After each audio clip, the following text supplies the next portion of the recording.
बिस्मिल्लाहिर्रहमानिर्रहीम। अस्सलामु अलैकुम स्टूडेंट्स। उम्मीद करता हूँ कि आप सब लोग खैरियत से होंगे और खुश होंगे। तो बच्चों, क्लास 11th तर्जमातुल कुरान का मॉडल पेपर हमने आपसे शेयर किया था, तो उसमें मौजूद MCQs आप तक पहुँचा दिए गए हैं। तो आज की इस वीडियो में बच्चों सवाल नंबर 2 का हिस्सा अलिफ और हिस्सा बे आपसे डिस्कस किया जाएगा। तो बच्चों ध्यान से आपने इसको सुनना और समझना है। कि पहला सवाल है कि सूरत बकरा के आगाज़ में इंसानों के 3 ग्रोहों में से 2 का तारुफ तहरीर करें। अच्छा, ये दूसरा है। सूरत अल इमरान की वजह तस्मिया क्या है, या आयतुल कुर्सी किस सूरत का हिस्सा है और इसका मरकज़ी मज़मून क्या है। तो बच्चों जवाब आपको साथ साथ दिखाई देंगे, तो ध्यान से आपने सुनना है।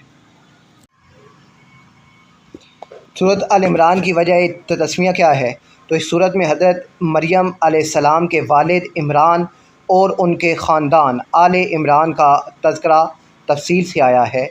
इसी मुनासबत से इसे सूरत अल इमरान कहा जाता है। और आयतुल कुर्सी सूरत बकरा की आयत नंबर 255 है। इसका मरकज़ी मज़मून अल्लाह ताला की तौहीद, इसकी अज़मत, कुदरत और बादशाहत का बयान है। दूसरा सवाल है कि सूरत बकरा के आगाज़ में इंसानों के 3 ग्रोहों का तारफ़ लिखें। तो सूरत बकरा के आगाज़ में इंसानों के 3 ग्रोहों का ज़िक्र है, मोमिनीन, कफ़ार और मुनाफिकी। सूरत बकरा के मुताबिक खाना काबा की तामीर किन 2 अंबिया ने की। खाना काबा की तामीर हज़रत इब्राहीम अलैहिस्सलाम और आपके बेटे हज़रत इस्माईल अलैहिस्सलाम ने की। तीसरा है कि अनफ़ाल के क्या मायने हैं और सूरत इनफ़ाल को ये नाम क्यों दिया गया। इनफ़ाल के मायने माल गनीमत के हैं, क्योंकि इस सूरत में जंग बदर के बाद माल गनीमत की तकसीम के अहकामात बयान हुए हैं, इसीलिए इसे सूरत इनफ़ाल कहा जाता है।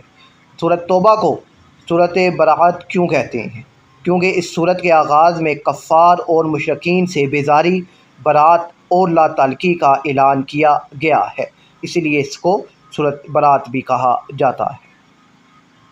नेक्स्ट है कि ग़ज़वा बदर कब हुआ और इसे यौमुल फ़ुरक़ान क्यों कहा गया है। ग़ज़वा बदर 17 रमज़ान 2 हिजरी को हुआ। इसे यौमुल फ़ुरक़ान इसलिए कहा जाता है क्योंकि इस दिन हक़ और बातिल के दरमियान वाज़ेह फ़र्क ज़ाहिर हो गया था। ग़ज़वा तबूक का सबब क्या था। रूमियों की जानिब से मदीना मुनव्वरा पर हमले की ख़बरें और मुसलमानों को ख़त्म करने की साजिशें इस ग़ज़वे का बुनियादी सबब थीं। सूरत बकरा की आखिरी 2 आयात की क्या फ़जीलत है। हदीस नबवी के मुताबिक जो शख्स रात को ये 2 आयात पढ़ ले, वो इसके लिए हर आफत से बचाव के लिए काफ़ी हो जाती हैं। इस्लाम से पहले माल गनीमत के बारे में क्या तसव्वुर था। इस्लाम से पहले माल गनीमत को आम तौर पर जला दिया जाता था, या वो सिर्फ़ फातेह जर्नैलों का हक़ समझा जाता था। उसे सिपाहियों में तकसीम करने का बाकायदा कानून नहीं था। अब बच्चों अल्फाज में ही नहीं है, तो पहला लफ्ज़ है आज़ा का मायनी है रोशन किया या चमकाया। दूसरा लफ्ज़ है कामू, इसका मायनी है वो खड़े हो गए, ठीक है। और इस बेरू तुम सब सब्र करो।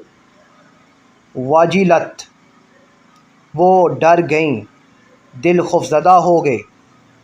और 5वां है युख़ज़ी वो रुसवा करता है, ज़लील करता है। मुझे उम्मीद है बच्चों ये सवाल और मायने आपको समझ आ गए होंगे। अपना ख्याल रखिएगा। अल्लाह हाफ़िज़।